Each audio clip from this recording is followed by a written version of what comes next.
Hello, this is Brian. Today is Tuesday, July 26, 2022. I am here in San Clemente Canyon, the western portion near where the 52 and Interstate 5 meet, and I want to do a spotlight on plants. I did a spotlight just a few minutes ago on one plant called the Marsh Evening Primrose, but now I want to do a spotlight on a plant that some might consider a little bit less conspicuous. However, hopefully with my video here, people will take time to notice this one more. So here we have it. This is Douglas mugwort. This is Artemisia douglasiana. So my spotlight today is on Artemisia douglasiana, the Douglas mugwort, also just called mugwort. So this is an herbaceous perennial herb. A lot of times it's late summer and winter dormant, so sometimes they will die back to the root, but the root will survive and produce new shoots in the spring. So this is Artemisia douglasiana, perennial, ephemeral perennial, meaning the root lives on and the shoots are seasonal. It's in the sunflower family, the Asteraceae. It is one of at least 3 species of Artemisia here in San Clemente Canyon. Quite likely there are 4 species of Artemisia here, but in this little section here, right here, I am seeing 2. I'm trying to see if I see a 3rd one. But Artemisia douglasiana can get very tall, can get over your head, can get over 6-7 feet tall. A lot of times it'll be lower, but in really good settings they can get even taller than that. So Douglas mugwort, being it's in the genus Artemisia, it's related to the sagebrushes like Artemisia tridentata, the Great Basin sagebrush. It's a close relative of it. However, unlike the basin sagebrush, it is not a woody shrub. It is herbaceous, as you can see here. There's really no woody stem on this plant. And one thing you'll come to know is it does have a nice aroma to it. Sometimes it has a little bit of a turpentine-y aroma, so sometimes it can be kind of strong. But other times, like right now, has a nice, strong, clean aroma, like a lot of species of Artemisia, woody or herbaceous. So, as you can see here, we are in the bloom season of this plant. But first, I want to cover the extreme variability of the leaves of this plant. So this plant has quite a variability in the shape and size of its leaves. They can range from lanceolate to ovate, like these on these root shoots here. You can see here, entire edged often, in other words, smooth edged, no teeth on it. You see a lot of these are lanceolate narrow leaves. And then, a lot of times as you go up the stems, the leaves start changing shape. See, here we have some that are actually quite broad. And then, trying to find, I know there are a bunch of specimens here. Then we start getting some leaves that might have a rogue tooth or a rogue lobe on them. Sometimes they'll have a couple of lobes on them, like this one here. So the leaves on this plant are extremely variable. One thing is, they have a light to medium green color with a very light pubescence on the top and whitish on the bottom with a little bit denser fuzziness. So the leaves on the underside are kind of silvery white, especially on the tall, more mature stalks.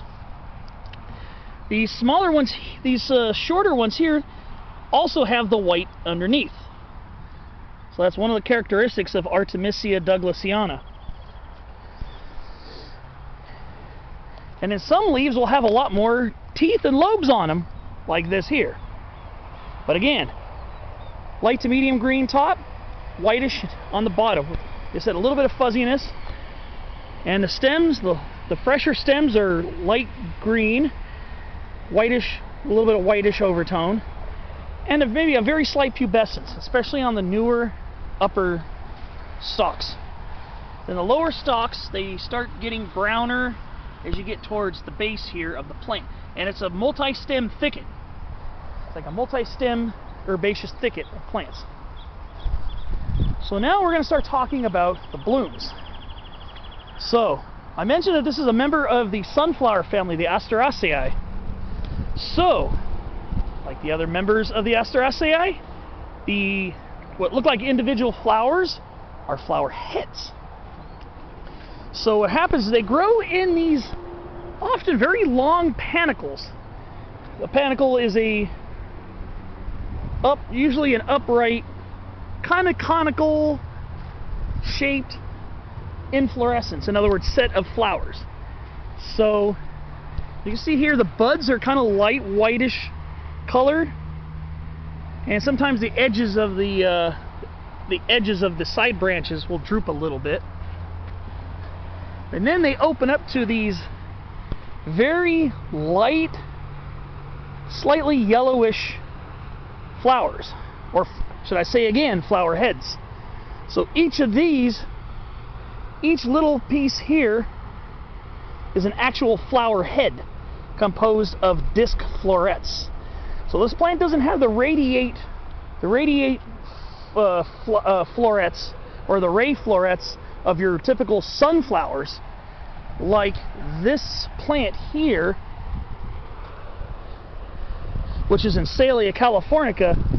See, this is another Asteraceae right here, another sunflower family plant. As you can see, it's got the brown disc florets and these yellow ray florets here. So this one has a radiate flower head. That's one structure of the Asteraceae. But on a lot of our other Asteraceae, especially in the genus Artemisia, they just have the little disc florets. They don't have rays sticking out on the flower heads. So what'll happen is later on in the season, they will turn into these little seed heads here. And the seeds are really tiny little grain-like structures. I've never tried germinating Artemisia douglasiana, the mugwort. I don't know how easy or how difficult that would be, so I don't have any experience in that, so I wish I could share that, because it is an incredibly awesome plant. It gives off a clean fragrance, helps clean the air, and to me, I think it's absolutely beautiful, especially when they get in these long stands. So this is a colony forming plant, so it'll have these rhizomatous roots, meaning the roots spread all around and they send up new shoots from the roots. So they sometimes can form very large colonies. One good place not far from where I lived in Orange County that had a huge population of Douglas mugwort was by Laguna Lake Park, right near Euclid Avenue. There's a huge population of this over there, and sometimes these can form huge populations anywhere. So what's their preferred habitat? Well, mostly canyon bottoms, oak woodlands, sometimes conifer forests, disturbed sites, especially areas where there is at least a reasonable access to moisture. Well, there seems to be a little seep around here. So this plant loves to grow shadier woods, sometimes out in the open, sometimes in meadows, but most of the time it's going to be close to a woodland, a creek, or any other type of water source, but a lot of times a little bit upslope from it, so it's not flooded out in the creek bed. So you can see here. So I've seen this plant near sea level. We're maybe about 150 feet above sea level here. We're near the coast. And I've seen it above 6,000 feet in the mountains. So I've seen this up on Highway 38 underneath some huge incense cedars in the San Bernardino Mountains. So it does have quite a wide elevational range as well. See the full range. I'm going to post the full range of this plant, but it can be very common to locally abundant here in Southern California, from seashore to inland foothills and mountains. So, is there anything that this plant could be confused with? There are some similar species of Artemisia and some other closely related plants in the Asteraceae that are very similar. One plant here that sometimes is mistaken for mugwort is this plant here, which is Ambrosia coelostachya. This is western ragweed, another member of the Asteraceae that also gets these erect inflorescences as well, and often grows with Douglas mugwort. So western ragweed is usually a shorter statured plant. Does also grow often in large colonies as well, because the roots are rhizomatous, so they send their roots, and from the roots more shoots come up. You can see here, this is a patch of western ragweed, so it is also related. The genus Ambrosia is fairly closely related, and actually in this canyon I was talking about at least 3 species of Artemisia. Well, I found a 4th, but I'll back to that in a minute.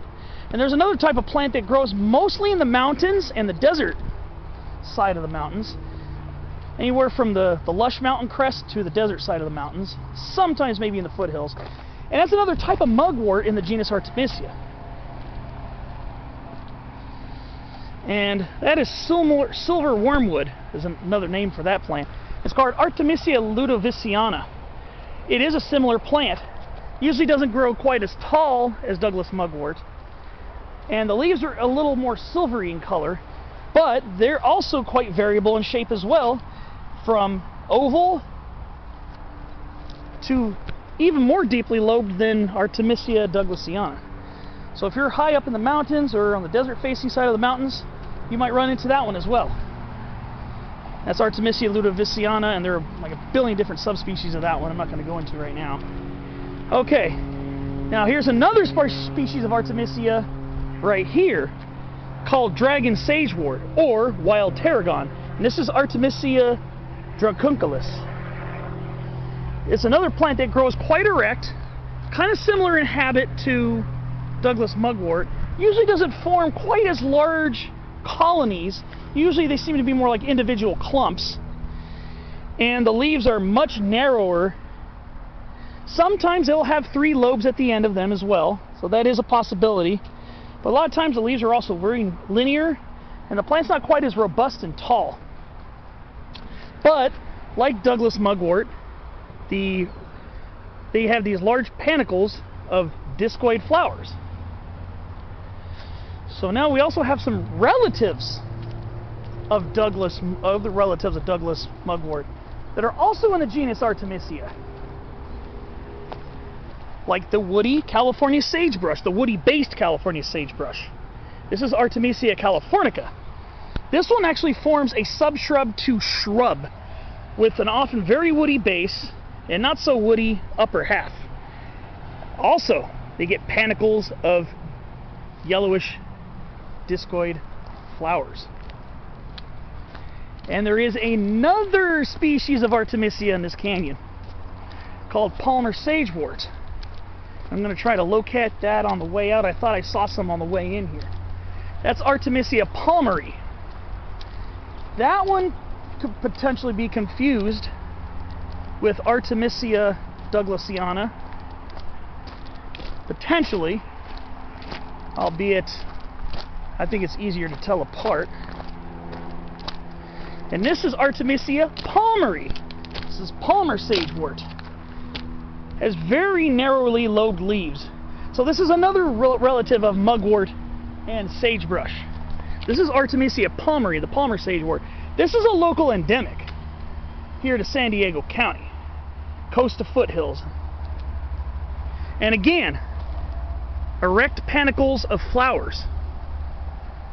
Again, very common theme in the genus Artemisia. So, there you have it.